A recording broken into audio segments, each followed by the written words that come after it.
In front of me is Infinix Smart 9, and today I would like to show you how you can use voice recorder. Begin by launching Recorder app and tapping on Allow in the pop-ups. Then click on this red button at the bottom and choose Allow here. As you can see, recording is on. To pause it or unpause it, use the same middle button. To add a bookmark, click on the left one, and to end it and save it, on the right one. Now to play it, click on it.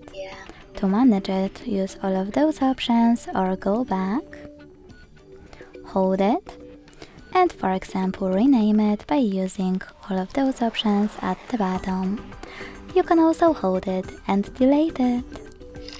Thanks so much for watching. If you enjoyed this video, leave a like, comment and subscribe. Bye!